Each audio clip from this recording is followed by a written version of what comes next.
On the 21st of June 1930, the SS Conte Verde set sail from Nice, headed for Uruguay and the inaugural FIFA World Cup. The ship contained 3 teams, envoys, an opera singer and the World Cup itself, carried by the man who dreamt up the tournament, the mustachioed FIFA president, Jules Rimet. Rimet's diaries recall spending most of the 2-week voyage sitting on the ship's deck spotting dolphins in the Atlantic Ocean. It was a journey of joy and of camaraderie. On the night the ship crossed the equator, all the players took part in a fancy dress ball. That journey embodied much of what Rimet envisaged for the World Cup. The French lawyer and army captain had survived on the front line of World War I, and escaping war prompted his pursuit of peace. He saw the World Cup as a unifying force that could rise above the world's deep political fractures and, in Rimet's own words, encourage mankind to be one due to football. Nearly a century on, the World Cup is the biggest cultural event on the planet, a quadrennial sporting monster.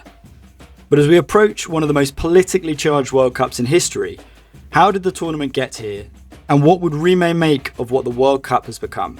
I'm Lawrence Osler, Chief Sports Writer for The Independent, and joining me to discuss all this in our own inaugural edition is Chief Football Writer Miguel Delaney. Hello. And Senior Sports Writer Kieran Jackson. Hello. So this is The Independent's new podcast about the World Cup, Copa Independent, and our lofty ambition is to capture all of it. The glory, nostalgia, the emotion, the politics, the power, and we'll be recording a new episode every week building up to the 2026 tournament in Mexico, Canada and the USA, where we will all be heading this summer to cover the action.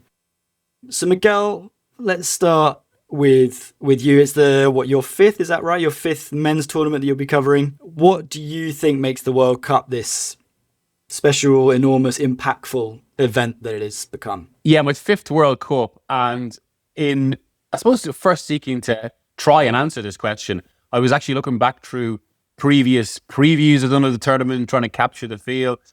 And there's a few statements that stick out really, and one of them being the obvious one. There's nothing in football like the World Cup. I would say there's nothing in society like the World Cup. Nothing conjures the same feel. I think I've written this line at least 3 times before tournaments now, but people measure their lives in World Cups. Everyone can remember their first. Everyone can remember where they were and what was going on in their lives at epic moments. And mere mention of, say, Ronaldo's redemption in 2002, Roberto Baggio's miss in 1994, Beckham's penalty, Beckham's red card, instantly transports you to where you were. But of course, it's not just about the football. It's about the colour, the kits, the feel, the images. No other nostalgia can match it. Really, it's something universal, but at the same time, every single tournament is a gloriously self-contained event. And to attend one is to feel like nothing else matters for the month, especially amid the global party, the group stage. I mean, from my experience of going to a tournament, that's when everyone is still there and a great festival of colour off the pitch as nation-defining moments happen on it. I remember this from the Copacabana, even Moscow, given everything that's happened since. That's the power of the event. If you go through one of those turn of the millennium lists about the greatest moments in countries' histories, so many of the top selections involve the World Cup because history is made. Because it's more often not about being there in the host nation. It's about being among your country, a benign nationalism. Being half Irish, 2 lines actually stand out for me. One is from the sports writer Con Houlihan. I missed Italia 90, I was at it, referring to the euphoria at home. Duly then, there's another by a journalist, Nell McCafferty. It's a chance to be innocently happy. And this depth of emotion is, of course, directly related to what it is as a football competition, which is really the pinnacle of sport. No other event involves more countries or such a scale with such a history. Winners truly are writing their name into a modern human mythology. That fosters a true sense of completion that befits a world champion. But that glory is only so exquisitely unique because it means so much to so many people. And above everything else, exactly as Jules Rimet stated, the World Cup is ideally a celebration of humanity. That's arguably never more necessary than now, even as that very power is used for so many other intentions. And so, yeah, I said at the top, there's nothing in football like the World Cup. I don't think there's anything in the world like the World Cup. Yeah, my recent example that hit home to me, the kind of cultural impact of the World Cup, slightly flippant example, is my friend who told me that he's just rearranged the dates of his paternity leave this summer, the 6 weeks, to fit perfectly around the World Cup, which sort of made me laugh, but also did make me think, like, there isn't really anything else it would steer someone to direct their entire summer's dates around the World Cup, and which would also just be completely acceptable by his wife apparently as well. But I think it kind of, you touched on the nostalgia, Miguel, and I wonder if that, as you said, people remember their first World Cup. I can remember exactly where I was on holiday watching Zinedine Zidane's headbutt. Like those kind of iconic, infamous moments are just etched in your brain, aren't they? And I wonder if that has almost become crucial and essential ingredient to why it is now such a powerful, successful commercial beast. Yeah, I said it there, I suppose. It's a mythology, isn't it? It's a modern human mythology. One of the reasons it is so big, because obviously this is the ultimate event in what is the only true global sport. So if you think about it, I suppose, Messi and Ronaldo are probably better known, or their names are at least known, in more countries, so they cross more borders than what arguably anyone else on the planet, maybe bar certain religious leaders. I'll genuinely go that far. And within that, if you know Messi and Ronaldo, you obviously know the stakes, their career, and what their ambitions are and what their legacies are based on. In Messi's case now, of course, the World Cup. That was the great quest of his career. So yeah, it's a modern human mythology with now close to 100 years of history. So there's a lot of lore there. And it's quite, there's a bit of an irony to that, because obviously in preparation for this and in preparation for the World Cup itself, I've been reading a lot about the individual tournaments. And it's amazing, like up until 1950, which is, by that point, it's 4 tournaments, there's still almost kind of apathy in some countries about a tournament. Like in 1950, obviously it's just after the Second World War, and there are other parallels, I suppose, you could draw there. There's only 13 teams in it, similar to 1930. They have to arrange it. There's certain countries don't want to go. But yet, despite that, it builds and builds to the point, and it's like Kieran's going to come in now. But like I was thinking about why it means so much more than even the Champions League or the European Championships in terms of the kind of the depth of the emotion you can see from players when they go out or when they win it. And I think it's something deep about the fact that because it represents more nations than anything else, because more nations care about it, it's almost this innate knowledge of being at the peak of something so grand. Again, I'm supposed to repeat the phrase, and nothing else can compare to it. Nothing else has the same dimensions. Yeah, just to illustrate your point, Migs, like I did a bit of research ahead of this, and like just the stats from the last tournament are just staggering. So the 5 billion viewers in the 2022 World Cup, 1.5 billion watched the final, and it made it the most watched sporting event in terms of a singular match ever. So, the scale of the World Cup, I think the numbers just illustrate it. In 5 of the last 7 World Cup years in the UK, the biggest viewed event on TV has been a World Cup match, and England haven't even been anywhere near the final.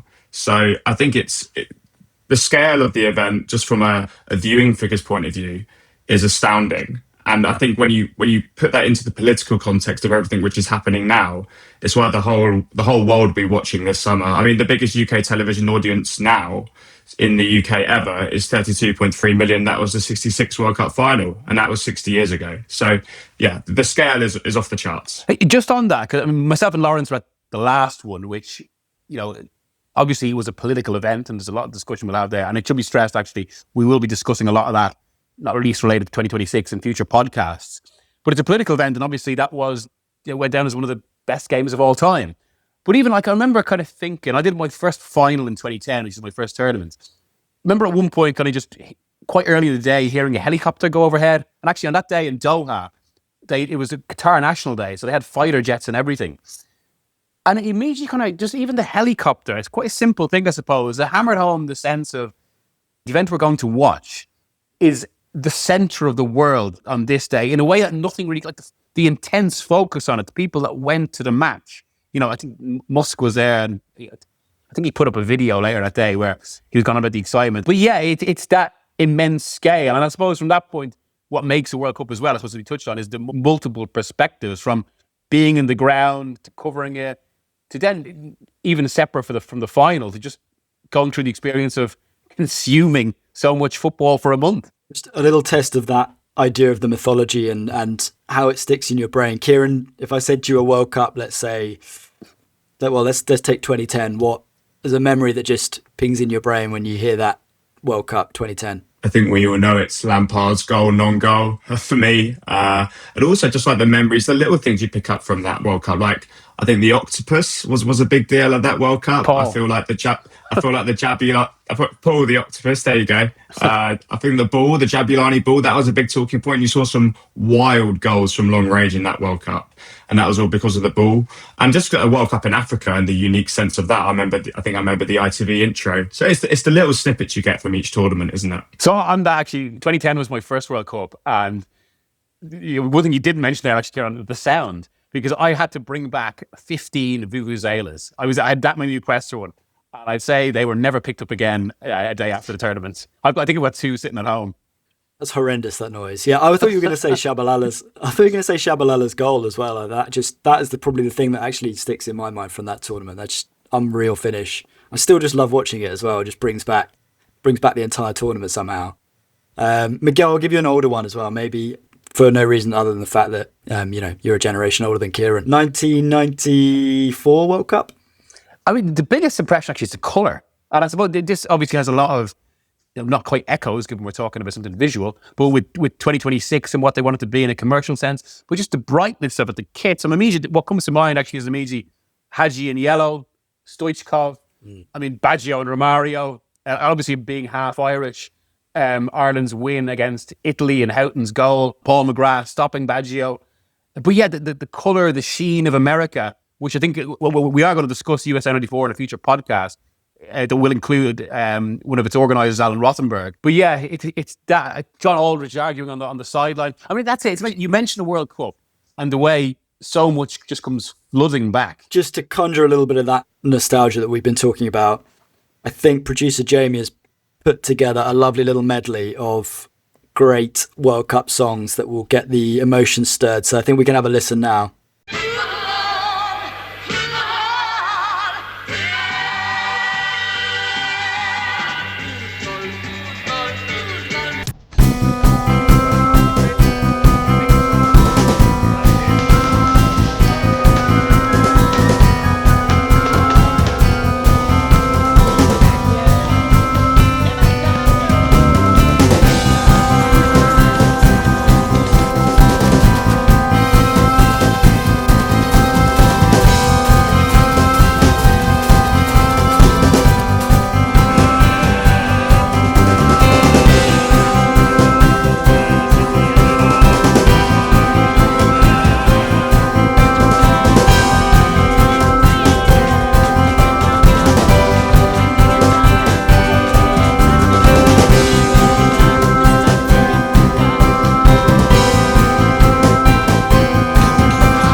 Just to hear Nessa and Dora, nothing gets you, nothing basically creates the feeling of a World Cup more than just hearing it. As overplayed it is now, as overused, it still just has that in the right setting, which I think that was very spectacularly put together by Jamie, our producer.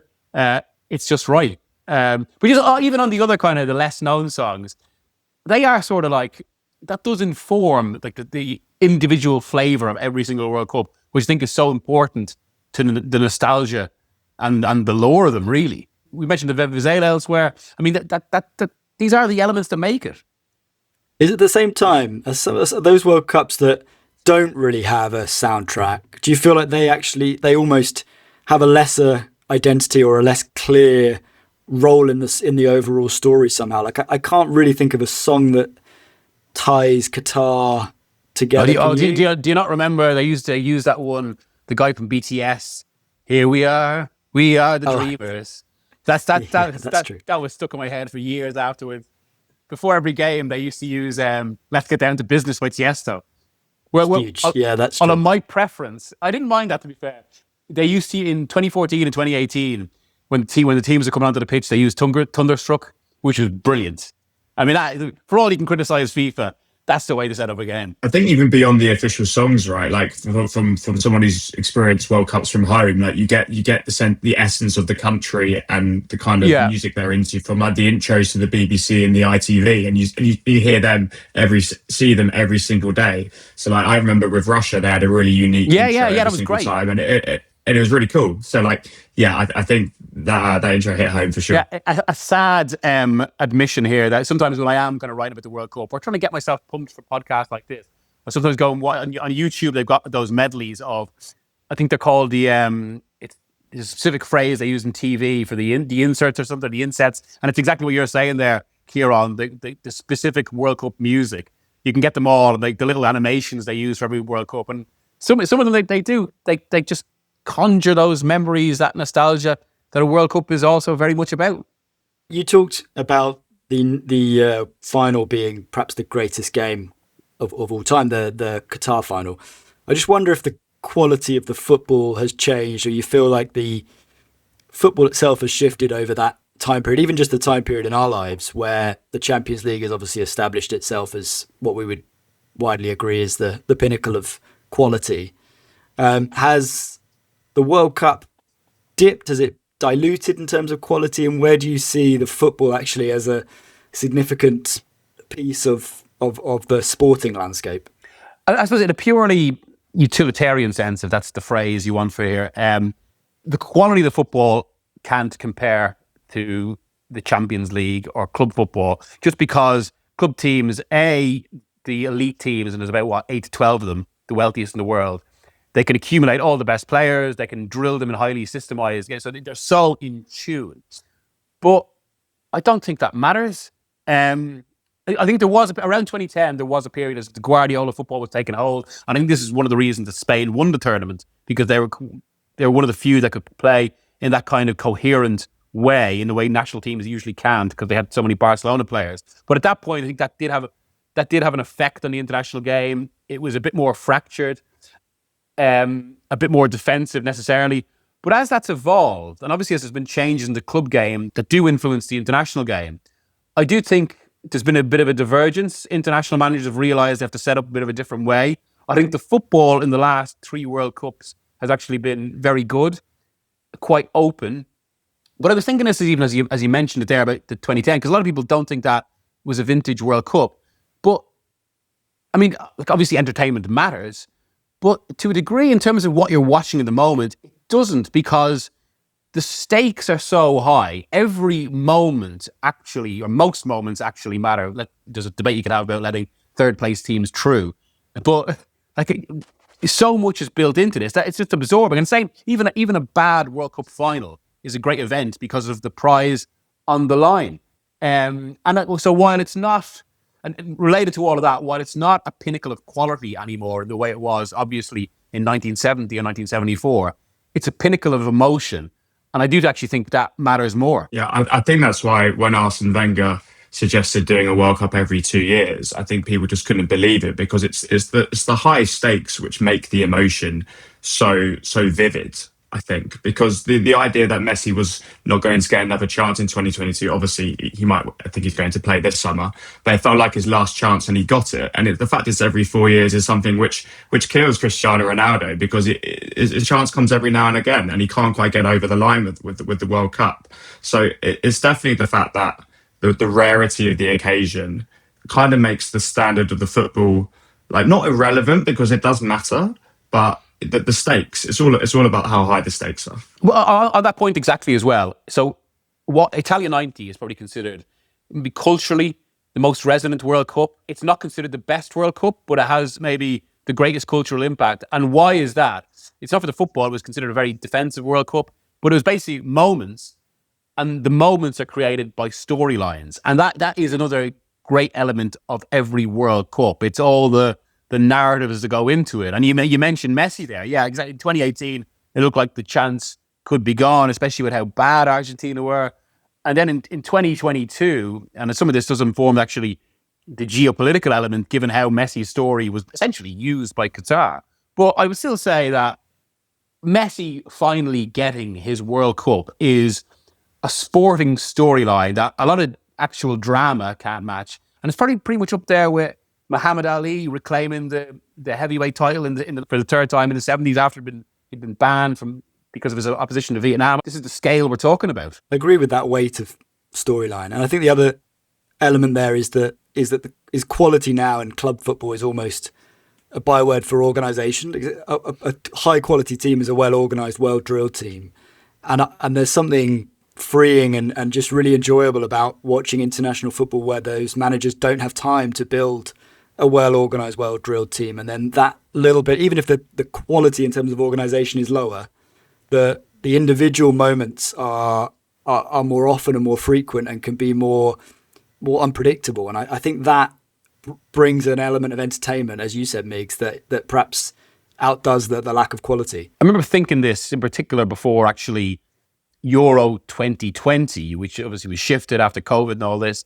But a lot of club game now has actually become quite predictable. You can go by wage bills, all this sort of thing. The same clubs win the same trophies all the time. Hence, they tried to set up a Super League. Whereas suddenly, after years where international football felt like a kind of it was becoming a secondary act, and I suppose you could have a bigger debate about qualifiers and all that too. You could never have that discussion about the World Cup. But I do feel actually that's been elevated again now because the World Cup offers a distinctiveness. And even if you look to the best teams, I was talking to someone in football about this the other day. England, obviously now at this point, they are among the favourites. This is as a consequence of over a decade where, like Spain, like France, like Germany, they essentially industrialised talent production. They pumped loads of money in to change their infrastructure. And yet, despite that, England have flaws in defence, maybe midfield. There's a gap there that a coach has to work around. Same with Spain, who I'd say probably just about number one favourites at the moment. They don't have a forward, or they don't have a top-class forward, should I say.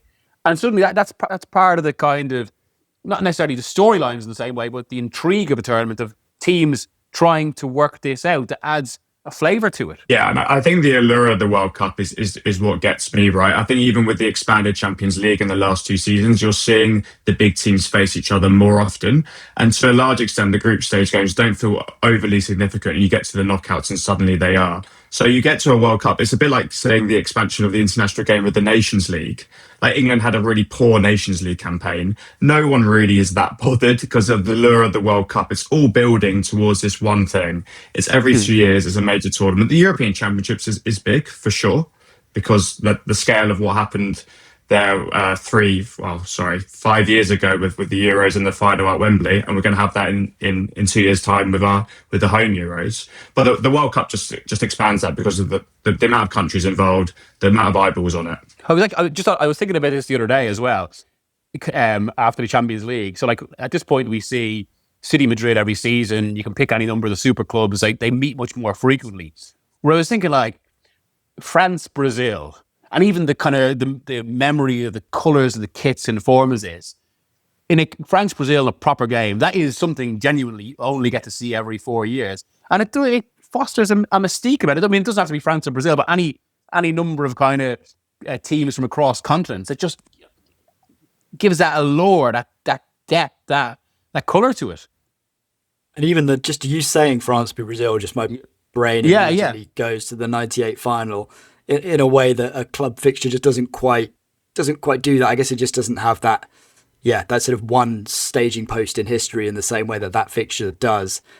You talked a little bit, Migs, about the significance and also the entertainment product, and we know that the World Cup, that quality and that impact of its entertainment is used and is exploited, and that is not a new thing. It's certainly going to be the case in this summer with Donald Trump. So much so that I think most of us have forgotten that it's being hosted also in Canada and Mexico. But that's not something that's new, is it? I mean, we saw that right from the beginning, Mussolini in 1934. I mean, how do you feel that, how important is that and how significant is that in the World Cup story?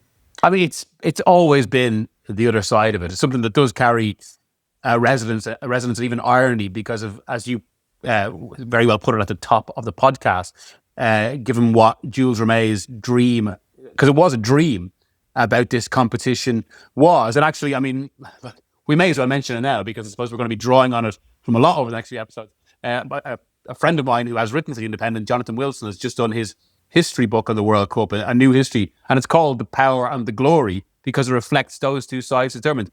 because the World Cup has this, I would say, unequaled social power, that it matters so much to so many people.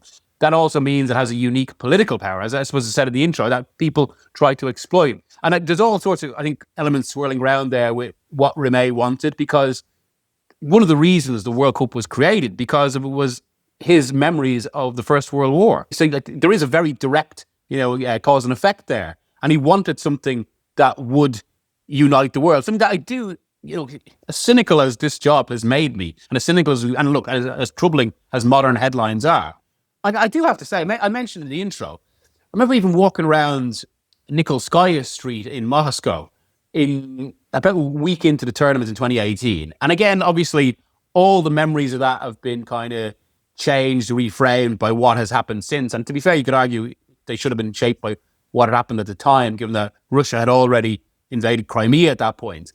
But yeah, even within Moscow, Nikolskaya Street, I think I was just walking around and I was counting the different shirts I saw, even some of those in countries that hadn't qualified for the tournament, Bolivia, Ireland. I think this is what it's about. This is actually it's a great global party. There's such a good feeling here. And that is, I think, the good of what Rimet wanted. And it probably didn't, it took a while for it to come across. As I say, it wasn't really until I think the late 50s that what the World Cup truly meant took hold. Before that, it was a bit fractured. England, obviously, even by the time they went to their first World Cup in 1950, it's illustrated how seriously they were taken by the fact that Stanley Matthews, the best player of his era, was on some tour of Canada at the time with the FA. But yeah, even then, there were people that were recognising, or influential figures, you say, they were recognising what it could be. Because, 1934, the Second World Cup held in Italy, that is essentially a festival of fascism. That's the way Mussolini used it. And even then, 4 years on, when Italy are world champions and they go to France, and there's a significant Italian and German diaspora in France that tournament, who are obviously anti-fascist, and they turn up at Italy games protesting the state. So when Italy play France, Italy would usually, because they're the away team, they would have worn their traditional white kits, but the state instructed them to play in black to represent the black shirts. That World Cup as well, I think Jules Rimet, in 34, I think he sat next to Mussolini in the final. And he remarks on that. And then in 38, he was delighted when, as you said, there was a lot of protest against the Italian side during the tournament. And then in the final, the French fans in Paris applauded the Italian winners of the tournament. And Jules Rimet, there's a quote from Rimet. He said something along the lines of, "I can see hardly anything else but sport that is capable of crafting these spontaneous appeasements." So to him, this idea of almost accepting or accepting Nazism as a way of life in Italy, if you like, was to him was a success, and that everyone came together at the end. And I guess we have to acknowledge there's an immediate hypocrisy there, that he actually collaborated with Nazis during that period as well, uneasily, according to Simon Cooper in his excellent book World Cup Fever. The word he uses there, appeasements, is interesting in itself, isn't it? I suppose these are themes we're going to come back to a lot over the next few weeks. But rest assured, they won't all be political podcasts. We're going to have a range. But I suppose it's that sense of what the World Cup is supposed to be. And because on one level you could say, isn't it good that sport transcends this, that it goes beyond? But then equally, at the same time, it offers a platform that in this case, a direct Nazi state can be legitimized in a sporting sense, which is, I would say, he used exactly the right word in a way I wouldn't enjoy, which is basically appeasement. Yeah, and I think that's it. And that's nothing new. It's Putin, just as he used the World Cup, he used the Winter Olympics in 2014. It's always been the case, and it will continue to be the case. And perhaps the 2034 World Cup in Saudi Arabia will be a quite sort of most stark example yet. And that has always been the way right from 1930, 1934. And I suppose that is something that we need to bear in mind when we judge Rimet and his dream of whether it's realised, is the fact that it's hypocritical right from the very beginning. I think that's why the 2010 shenanigans with deciding 2 World Cups on one night and all the corruption that went into it, I think that's why it angered so many people, because the idea of World Cup being a unifying force in a troubled world it was kind of it was lost in that moment because you had so many different waves of issues going into those two votes. The fact they were taking place on one night in itself was lunacy, and the fact that the corruption inbuilt in the background was just so wrong. And the fact that it's led to two World Cups in the past, which have been used for political purposes by Putin and by Qatar, I think it's why it causes so much emotion. I mean, just not just with newspapers and websites and TV, but with fans as well, because it's very hard to just understand why people would want to use it to that effect when you have such a pure vision of the game. But that's the reality of how you use the World Cup, how you use the Olympics for bigger purposes as countries. Right, just on that as well, because look, as you say, every single World Cup is political. They're inherently political because of what it is, where it's staged, everyone is used. But I think there are specific World Cups that are obviously on a much greater political scale than others. 1934 is an obvious one. 38 takes place in different contexts. 50 because of what was happening in Brazil at the time.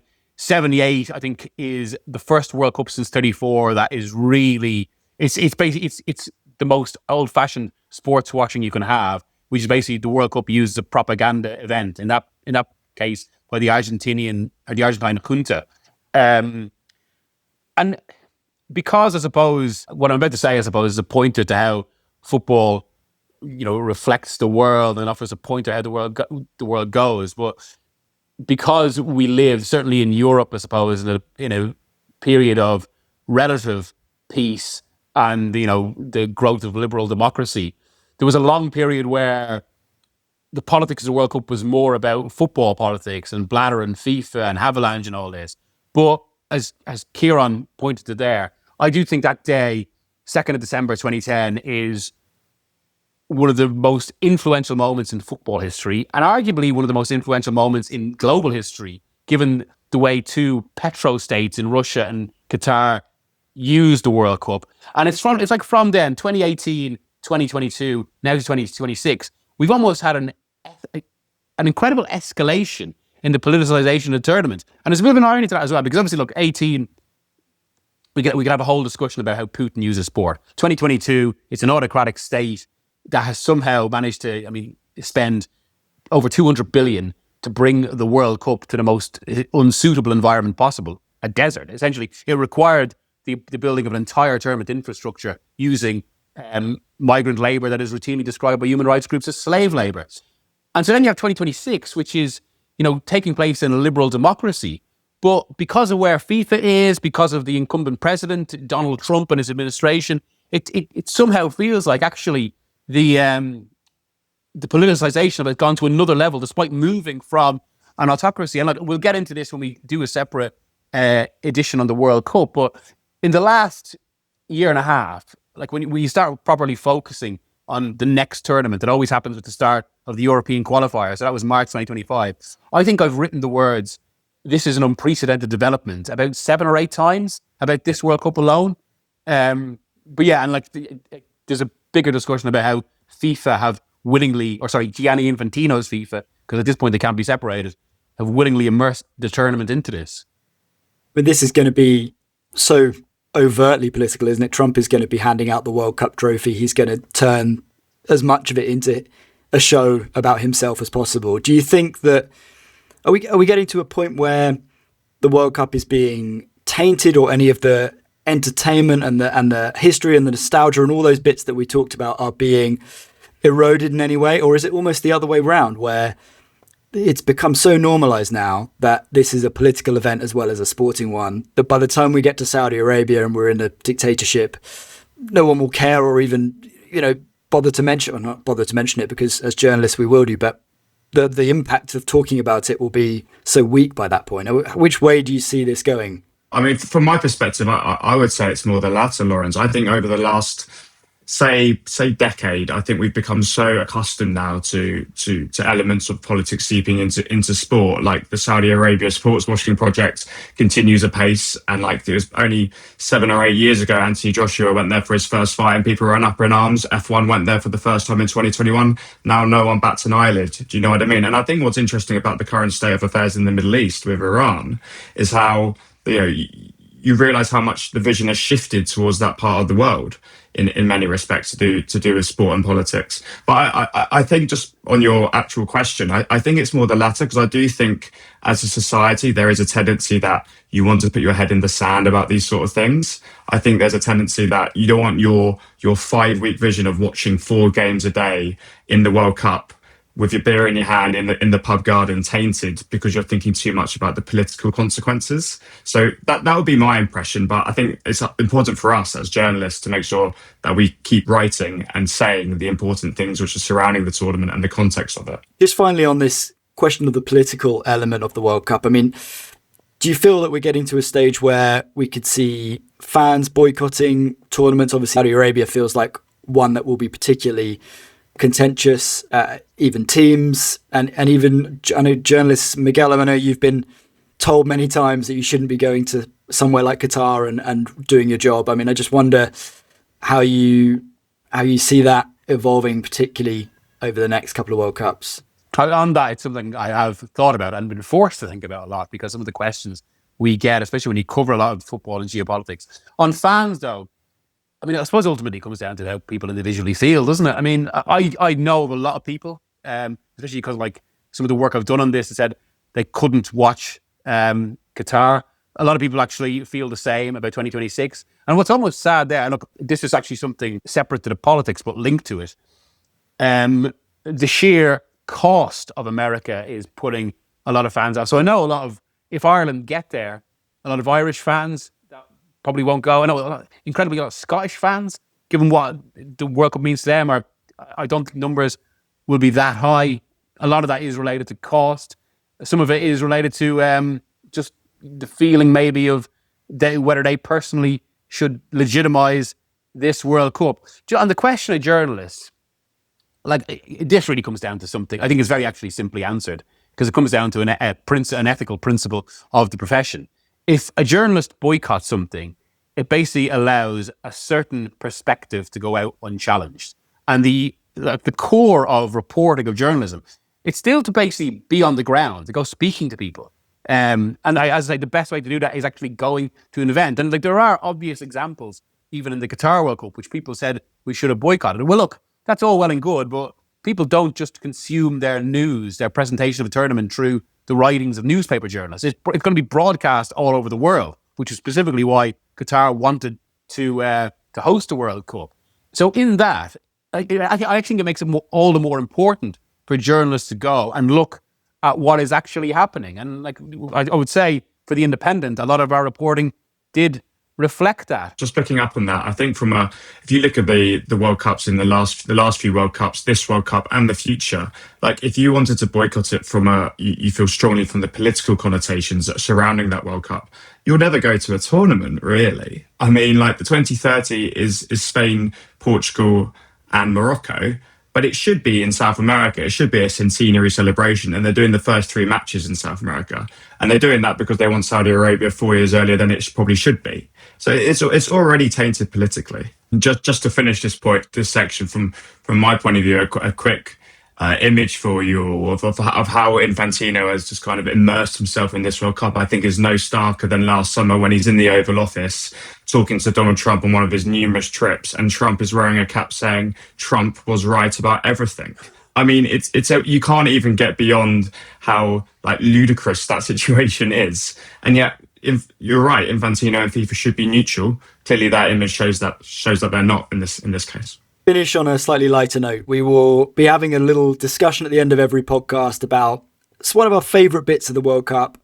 And for our first episode, we will start with the big one. What is your favourite World Cup? I'll throw to Kieran. I'll throw to you first. Your favourite World Cup? Yeah, favourite World Cup is 2010. I know we mentioned it right at the start, but I think just everything surrounding it. You've quite rightly mentioned, Migs, the noise, just the uniqueness of it, where it was, what it stood for.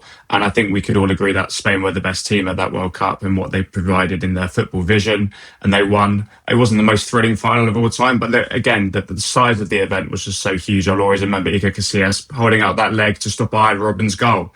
And, that shows how fine the margins are in elite sport. Yeah, I mean, this might be something that actually provokes more debate in the podcast and nothing else, given we're talking about politics and the World Cup. But My personal favourite is also 2010, but that's actually for very specific reasons. Professionally, it was my first World Cup. Personally, I am half Spanish, as you can tell from my name, and Spain won their first World Cup. So it does give it's a memory for me. But no, I suppose there is maybe a separate dimension to that question. Best World Cup of my lifetime, 94 probably. It was the first. I remember so many elements of 1990, but 94 was the first one I really consumed in that classic way.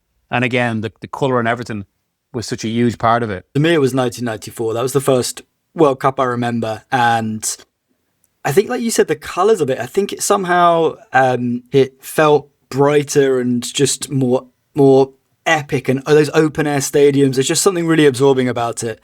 I think perhaps also there was a lack of pain as an England fan, which obviously England not being there just meant you could enjoy it even as a young kid and not think about that. And so I just had the sticker book and followed the teams and was fascinated by the players and loved it. Loved Henrik Larsson's dreadlocks and Thomas Brolin and Baggio, all of that. Taffarel's short sleeve, in the final, in the penalty shootout. I just pretended to be Taffarel for the next 6 months. 94 for me, I loved that.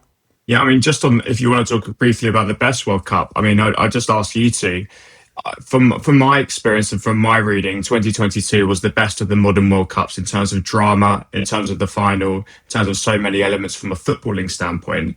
And then from a historical standpoint, the amount of things which happened surrounding Maradona in 1986 in Mexico. Are those two World Cups seen in your eyes as the top two?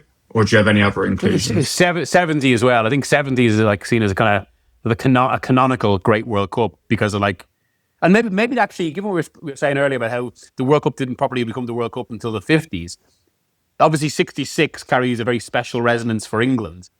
But 70 was the first in colour. That's when it becomes maybe the truly global epic that it is. But even, I must have talked to someone earlier, like if England were to win the World Cup this time, 66 obviously is just a huge part of the country's history at this point.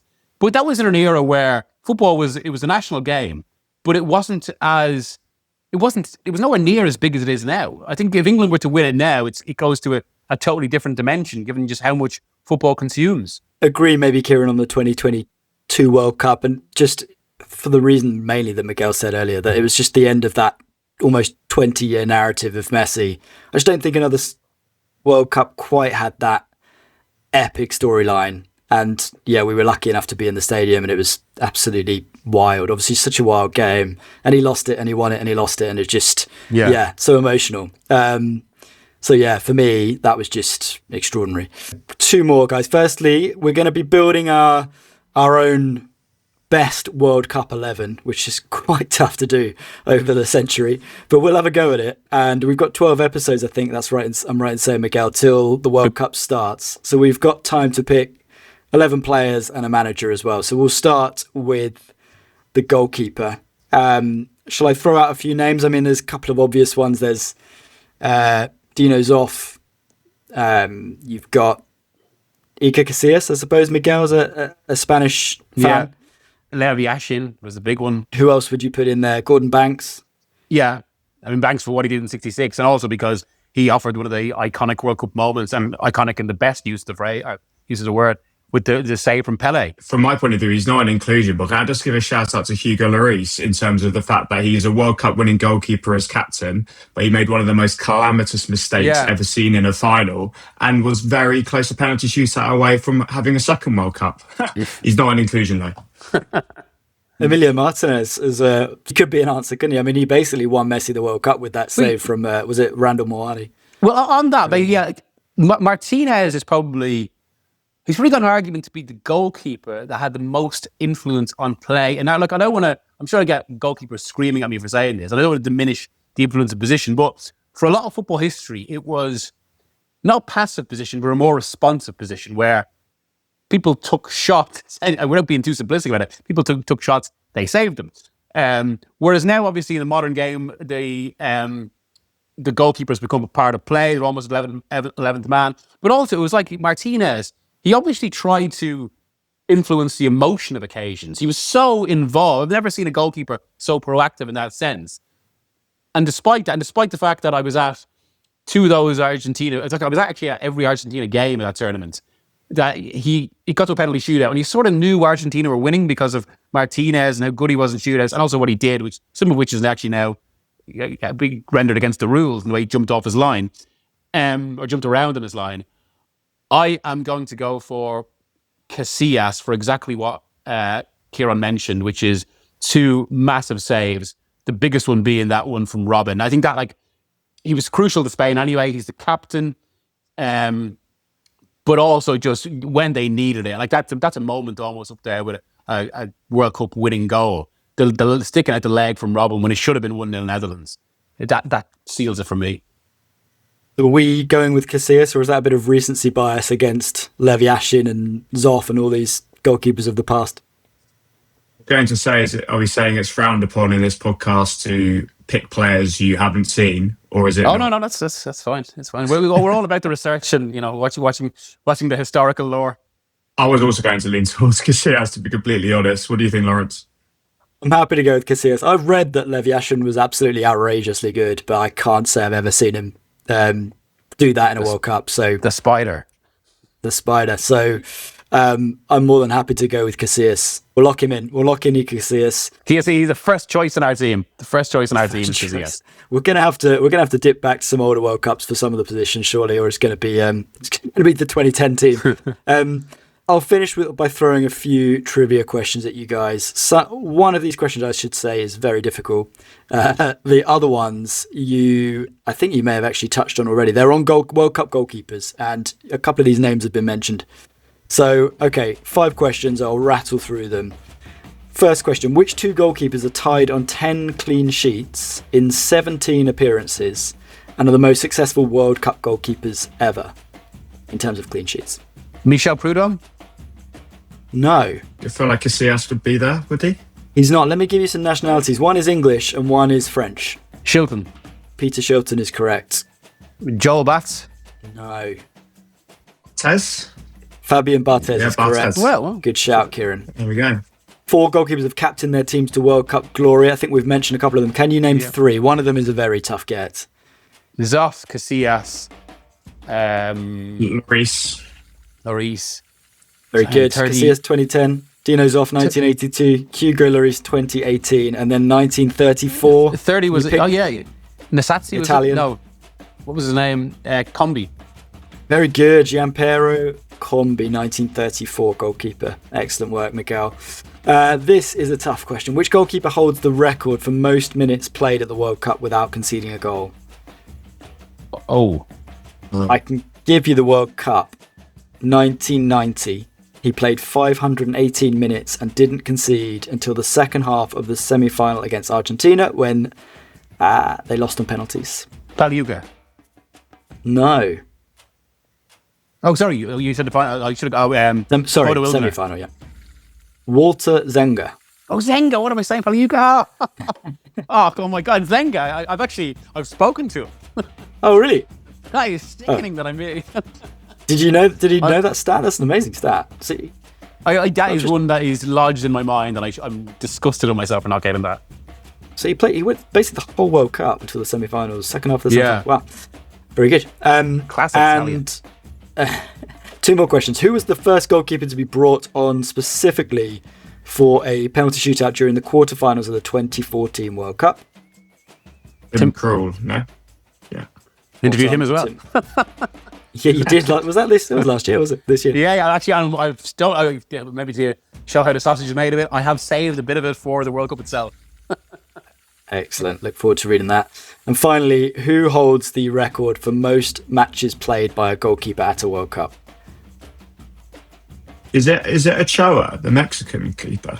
It's not. I will say that he's already been an answer. Oh, Barthez? No. Right country. Lloris. Hugo Lloris, yeah. He's played 20 games at World Cups. 20 games. Well, he started at 2010, didn't he? And that was... So he would have gone through, 4 World Cups then?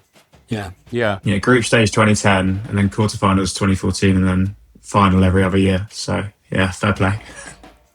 I can't believe I said Pagliuca. Sorry. Mix. Yeah, I mean, you perform well in all other areas, so I'll let you off. That is about it for today. We will cover all sorts of different things about the World Cup over the next 11 or 12 weeks before we fly off to the US, to North America. Some of it will be a lot lighter and more fun than the heavy politics, and some of it we will really delve into Trump and Infantino and all the other aspects that go around this, what is going to be an absolutely extraordinary tournament. Thank you so much for listening, and we will catch you next week. Bye-bye.